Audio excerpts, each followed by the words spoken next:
Hi, this is Dr. Dhanasekhar. For those of you who subscribe to SS Childcare channel, thank you very much. It's been a pleasure to talk about different topics on a weekly basis. This week we're going to talk about an interesting topic called immunity. Immunity is very, very important. Now, when you consider yourself as a healthy person, the first thing that comes to your mind is immunity.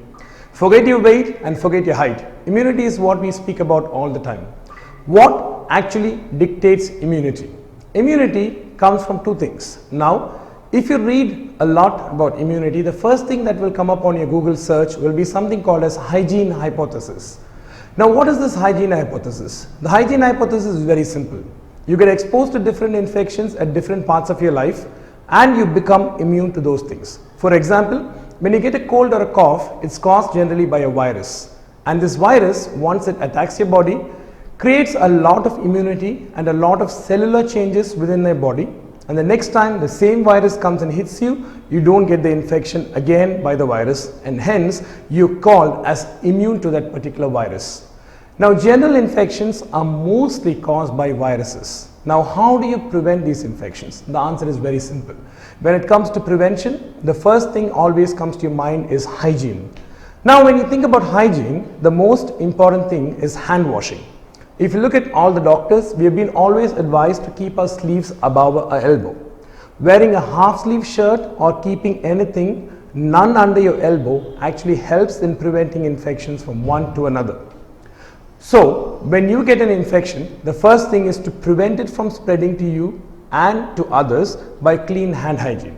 So, if you have a baby, ensure that you wash your hands before you touch anything of the baby's, either be it a bottle or food or a cup or anything. The next thing is very simple. If you have a cold or a cough, you need to understand how to prevent the spread. So if you want to sneeze, don't sneeze like this, make sure you sneeze like this. And this is what is recommended by the CDC, the Center of Disease Control in America. So if you want to prevent an infection, make sure you sneeze this way.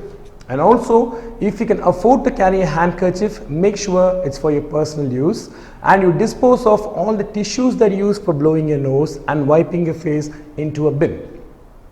There are two other things that you can do to prevent infections. One is to wear proper footwear both inside the house and outside the house. And also, you need to ensure that you wash your hands before and after eating. The most important thing is, when you have kids, they like to eat a lot of sweets, don't they? So if they like to eat a lot of sweets, make sure that they wash their mouth properly, or at least brush it twice a day, once in the morning and once at night time, to improve their immunity. Immunity generally comes from a lot of things from food. One of the commonest things is micronutrients, and micronutrients comes from raw food. So what do I mean by raw food? You can think about fruits, vegetables, millets, anything that is consumed raw, that includes nuts as well, is very, very important to boost your child's immunity. So if you ensure good feeding practice, ensure good hygiene, and make sure you dispose of all the dirty stuff in your home properly, you've already achieved 90% of immunity. The rest of the 10% of immunity comes from within your body, and that comes from a clean mind and a clean soul. And all that you have to do is you look after yourself and you look after your children. Many thanks again for watching the channel. Please subscribe to SS Childcare, and I look forward to see you again in another chapter. Thank you.